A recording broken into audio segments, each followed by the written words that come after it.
Dans le cœur vibrant de la forêt, chaque matin apportait son lot de nouvelles aventures. Le soleil filtrait à travers les feuilles, peignant le sol de taches dorées. C'était un moment de joie et d'éveil pour tous les habitants. Parmi eux vivait Pip, un jeune écureuil plein d'énergie.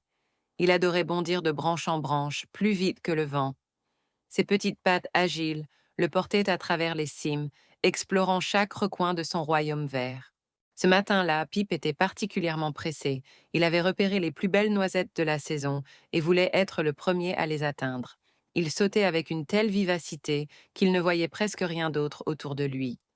Sa course effrénée le menait toujours plus haut, toujours plus loin. Il se sentait libre et puissant, maître de son chemin. Chaque bond était une célébration de sa force et de sa rapidité. Alors qu'il s'élançait d'un grand chêne vers un bouleau voisin, Pip ne remarqua pas la fine structure qui brillait entre les branches. C'était une toile d'araignée, patiemment tissée pendant la nuit. Elle était presque invisible, faite de fils si délicats. Sans le vouloir, sans même s'en rendre compte sur le moment, Pip traversa la toile. Il la déchira en 1000 morceaux, brisant le travail minutieux de son habitante. Les fils soyeux se rompirent sous son passage rapide. Il atterrit sur la branche suivante, le cœur battant d'excitation. Mais en se retournant, il vit les restes de la toile. Elle pendait, déchirée et abîmée, comme un rêve brisé par la hâte. Une petite araignée, nommée Tistou, apparut alors. Elle regardait sa toile détruite, sans un mot. Son travail de toute une nuit était réduit à néant en un instant. Pip sentit une vague de regret l'envahir. Il réalisa l'étendue de son erreur. Son cœur se serra en voyant la toile en lambeaux et la petite araignée immobile. Il n'avait jamais voulu causer de tort. Il s'approcha doucement, la tête basse. « Oh, cher Tistou, dit-il d'une voix pleine de remords, je suis tellement désolé. Je ne voulais pas abîmer ton magnifique travail. J'étais trop rapide, trop insouciant. » Il regarda l'araignée, craignant sa colère. Il s'attendait à des reproches, peut-être même à des cris. Il se sentait coupable d'avoir détruit quelque chose d'aussi précieux et fragile. Pip resta là, attendant la réaction de Tistou. Le silence de la forêt semblait s'épaissir autour d'eux.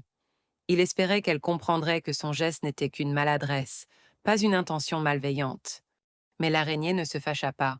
Elle ne leva pas la voix, ne montra aucun signe de colère. Ses petits yeux noirs regardèrent Pip avec une grande douceur, presque de la compréhension. Elle répondit d'une voix calme et posée, comme le murmure du vent dans les feuilles. « Ce n'est rien, cher Pip, je reconstruirai. C'est ce que je fais, toujours. » Ces mots étaient simples, mais remplis d'une sagesse profonde. Elle expliqua que les toiles se brisent souvent, par le vent, la pluie ou les animaux. Ce n'était pas la première fois, et ce ne serait pas la dernière. L'important était de ne jamais abandonner. Tistou commença déjà à chercher un nouveau point d'attache pour un fil. Elle ne perdait pas de temps à se lamenter, son esprit était déjà tourné vers la création, vers le renouveau. L'écureuil, touché par sa patience et sa sérénité, resta quelques instants en silence. Il observa Tistou, qui commençait déjà à tisser un nouveau fil, avec une détermination tranquille. Il n'y avait aucune trace de tristesse ou de frustration en elle. Pip comprit alors quelque chose de très important.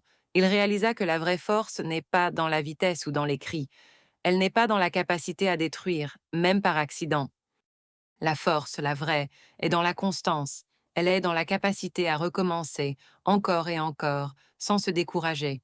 Elle est dans la patience et la persévérance face aux obstacles. Il vit que Tistou, si petite et si calme, possédait une puissance immense. Une puissance qui ne se montrait pas par la force brute, mais par une volonté inébranlable de toujours avancer. Pip remercia Tistou, non seulement pour son pardon, mais aussi pour la leçon qu'elle venait de lui donner. Il repartit, non plus en courant à toute vitesse, mais avec une nouvelle conscience. Il avait appris que la résilience est plus puissante que la colère. La capacité à se relever après une chute, à reconstruire après une destruction, est une qualité précieuse. C'est une force tranquille qui permet de surmonter toutes les épreuves. La colère ne fait que briser davantage, tandis que la résilience permet de réparer et de grandir. C'est en acceptant les difficultés et en persévérant que l'on devient vraiment fort. Et ainsi, Pip l'écureuil, autrefois si pressé, apprit la valeur de la patience et de la persévérance. Il comprit que même les plus petits êtres peuvent nous enseigner les plus grandes leçons de vie.